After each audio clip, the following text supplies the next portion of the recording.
Very much. आगे बताइए। B relaxed, मुस्कुराइए मुस्कुराइए, हंसिए, हंसते रहो, गाते रहो।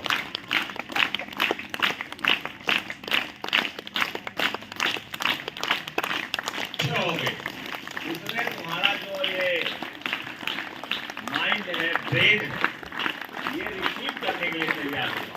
समझ लीजिए, जितना ज्यादा आप खुश रहेंगे उतना ही ज्यादा आपका ब्रेन सूचनाएं लेने के लिए तैयार रहेगा। ब्रेन में सूचनाएं जाती हैं किसके माध्यम से? आंख के माध्यम से। हम देखते हैं और ये प्रिंट हो जाता है, और हम सुनते हैं तो दिमाग में जाता है, फिर वो फिगर बनाता है, वो फिगर बनाता है, दिमाग में फिगर बनता है। तो सुनने के द्वारा, देखने के द्वारा, और फिर और भी चीजें हैं, हमारी इंद्रियां हैं जो सूचना देती हमको हैं। जैसे हमारी नाक है, इसमें ये हमें सूचना देता है। जैसे आप सड़क से जा रहे हैं, अब बगल में कोई जानवर मरा पड़ा है, जैसे हम लोग क्या कोई पूछता नहीं है, तो उसकी जो बदबू आती है वो किसके माध्यम से आती है? नाक। तो वो दिमाग में जाती है, फिर हमारे अंदर परिवर्तन होगा। क्या लगता है? इमोशन को ट्रिगर करता है। तो हमारे अंदर क्या उत्पन्न हो जाता है? आप जा रहे हैं और फूलों की लाइन लगी हुई है, कतार से फूल लगे हुए हैं, आप वहां जाते हैं और आपके नाक में फूल की जो सुगंध है वो चली जाती है। तो फिर आपके दिमाग में वो इमोशन को ट्रिगर करता है, और तब हमारे अंदर फील गुड का अनुभव हमें अच्छा लगता है। कभी कभी हम देखते हैं जब कोई नहीं रहता है तो बच्चे तोड़ लेते हैं, या कोई शहना भी तोड़ सकता है। तो कहां से? उसकी सुगंध गई, उन्हें अच्छा लगा, तो उनको संतुष्टि नहीं मिली इससे। उन्होंने सोचा जरा इसको और थोड़ा दूर तक ले जाएं, तो एक तोड़ लेंगे और इसके बाद सूंघते हुए चले जाएंगे, और सूंघते हुए चले जाएंगे। जब पूरा स्मेल जो है वो भर जाएगी, तो एक जहां कहां फेंक देने उनको कुछ याद नहीं। तो स्मेल है, इसके बाद बात टेस्ट है, स्वाद है। हम स्वाद लेते हैं, स्वाद लेके देखते हैं कि कैसा है कैसा नहीं है। अगर खराब स्वाद दे रहा है तो आप फेंक देते हैं उसे, उसको नहीं प्रयोग करते हैं, नहीं लेते हैं। और फिर इसके बाद एक स्पर्श इंद्रिय होती है जो छूने से पता चलता है। हाथ से छूइए, शरीर से छूइए, शरीर के किसी अंग से छूइए, तो उससे हमें फील होता है बैड और गुड। तो हमारे पास सूचना भेजने के लिए कितनी अब इंद्रियां हो गई? आप कितने को समझा? ये जैसे फिगर बनाइए और चित्र बनाइए, तो पहली है जो सबसे पहला हमें सूचना देती है वो आंख, दूसरा कान, तीसरा और चौथा क्या है? टेस्ट के, और पांचवा स्पर्श, छूने से, टच कर, जो हमें मिलता है, आनंद मिलता है। जैसे आप छुएंगे ठंडा रहेगा, तुरंत हाथ, छुएंगे गर्म रहेगा, जलता हुआ रहेगा, आप तुरंत हाथ। तो ये जो इंद्रियां हमारी हैं 5, ये हमें सूचना देती हैं, हमारे दिमाग में पहुंचाती हैं, और दिमाग में जब पहुंचाती हैं तो वहां पर फिगर भी बनता है, और इसके साथ साथ वो हमारे इमोशन को ट्रिगर करते हैं। इमोशन को ट्रिगर करते हैं, तो फिर हम उससे काम कर रहे थे। जैसे कोल्ड है, मान लीजिए बर्फ है, आपने हाथ रखा ये स्पर्श इंद्रिय, हाथ रखा आपने और ठंडा है तो तुरंत यहां जाएगा। वो होता है नैनो सेकंड में, जिसको देखा नहीं जा सकता है, नापा नहीं जा सकता है। सेकंड का वो भाग जो नापा नहीं जा सकता है, उतने में पहुंचता है, उतने में रिएक्ट होता है। रिएक्ट करने के बाद हाथ को तुरंत आप ऐसे हटा लेते हैं, ठंडा लगता है। करते हैं ना?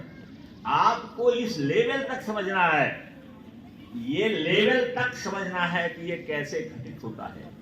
और अगर इसको आप समझ गए तो आप अपने इमोशन का एक फ्रेम तैयार कर लेंगे, जिसे कहते हैं कंट्रोल ऑफ इमोशन। इमोशन को कंट्रोल करना, ये आएगा यहां से। और जब जैसे फ्रेम ऑफ इमोशन जो शब्द है ये हमें मिला है उस किताब से जिसको 90 इयर्स में ही वॉरेन बफे ने पढ़ लिया था। मैंने आपको बताया कि ये जो शब्द है, कौन सा शब्द? A frame of emotion, frame of emotion.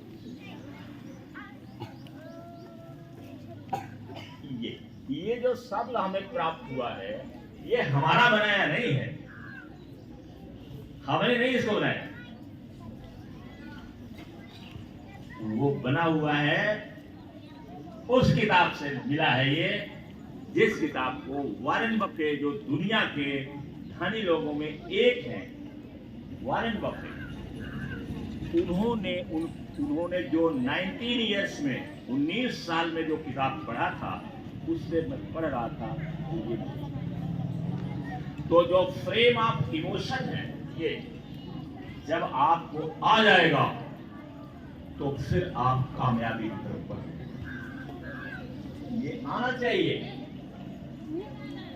कि कैसे हम अपने इमोशन को कंट्रोल करें। तो क्योंकि आज कम्युनिकेशन स्किल डे है, कम्युनिकेशन स्किल डे में हम शुरू करेंगे, नहीं तो हमारा लेक्चर तो चलता ही रहेगा। आपको इतना बता दिए, क्या बताए? बोलो। प्रेम ये बता भी दिया। वो किताब जिसको वॉरेन बफे ने 19 साल, और हम कब पढ़ रहे हैं? जब हम 70 साल के हो गए। हमें पता ही नहीं था कि ये सब किताबें भी होती हैं।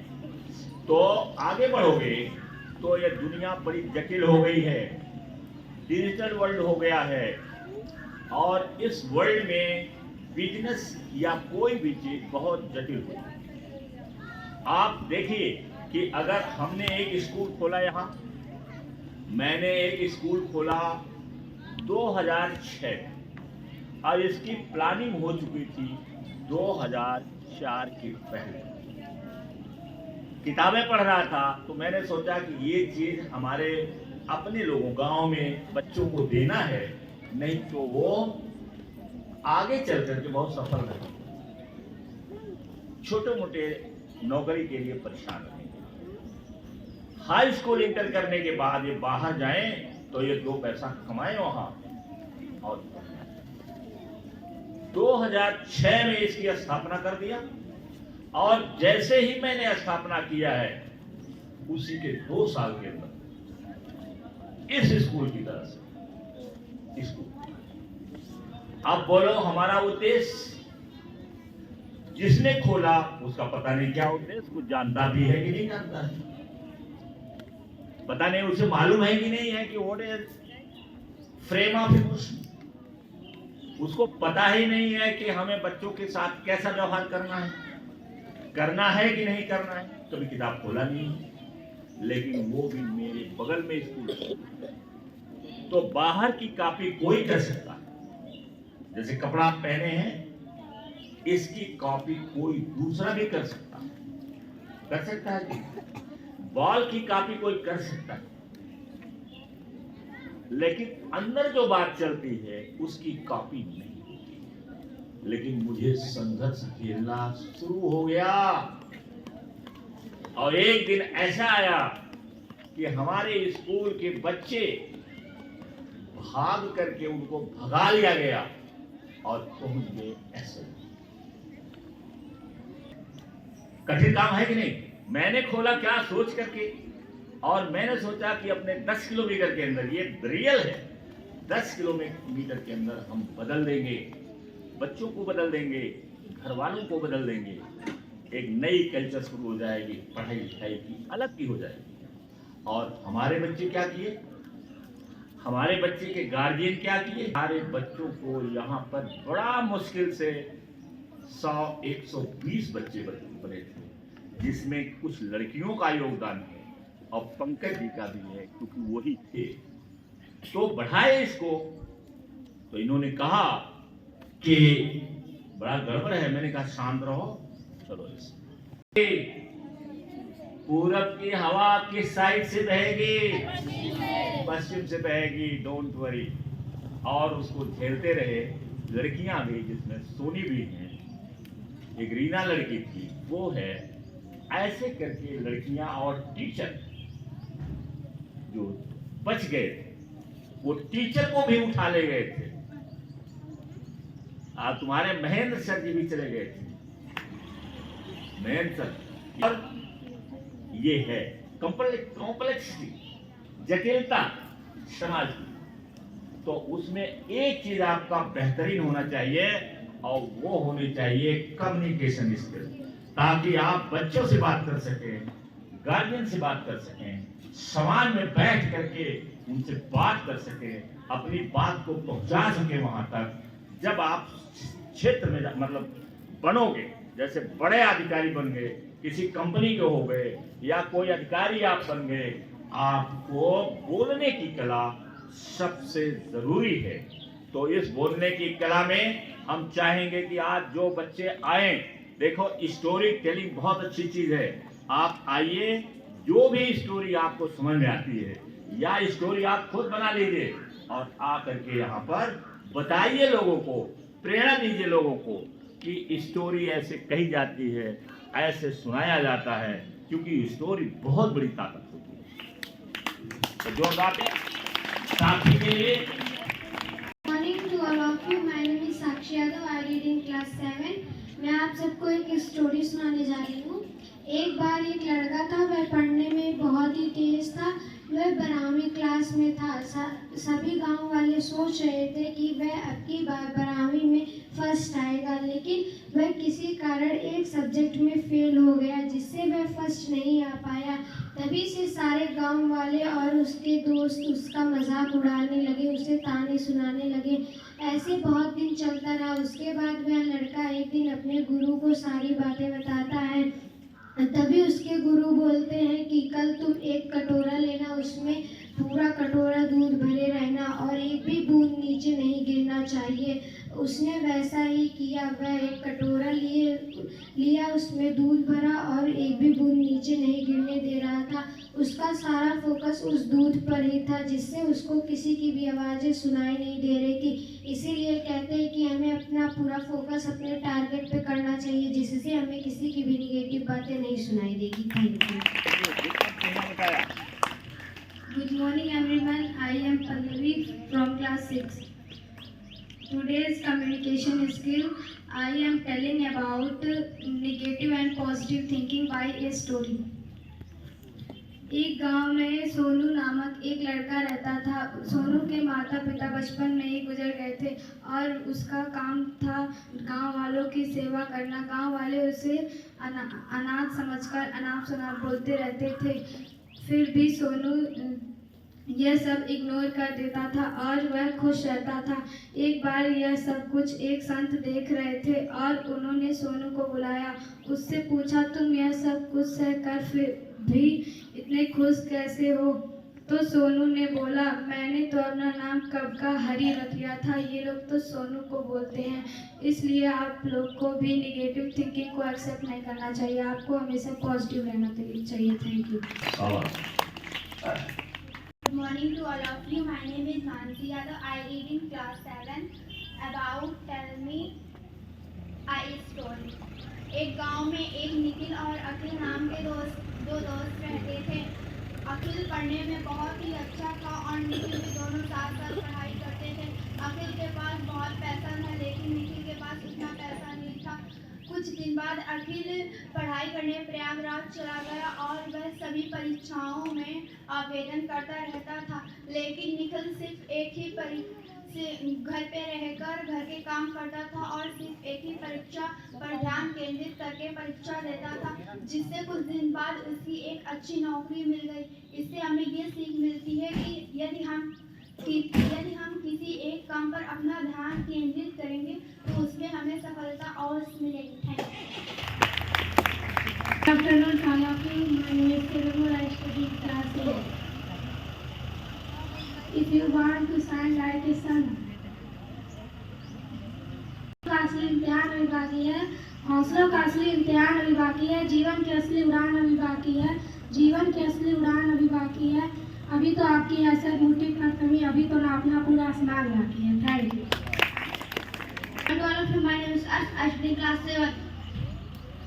कुछ देर की खामोशी है उसके बाद शोर आएगा, कुछ देर की खामोशी है उसके बाद शोर आएगा, तुम्हारा वक्त आया है हमारा दौर आएगा। Thank you. To all of you, my name is Abhinada from class 7. If you change your mind, please change your life. Thank you. Good morning, all of you. My name is Arpit Vishwakarma from class 7. Education is the most powerful weapon which you can use to change the world. Thank you. निकाला सोचने के बाद इतना बढ़िया चीज है कि जो दुनिया को बदल सकते हैं आप। इसलिए देखिए कितने बच्चे, जितने बच्चों ने भाग लिया और जो नहीं भाग लिए, जिन्होंने ताली बजाया और जो सोचते हैं कि हम भी भाग लेंगे एक दिन, वो सारे लोगों को बहुत बहुत धन्यवाद है। आप बहुत बहुत धन्यवाद है। आप पूरा दिन अच्छे से पढ़ाई करिए। Thank you.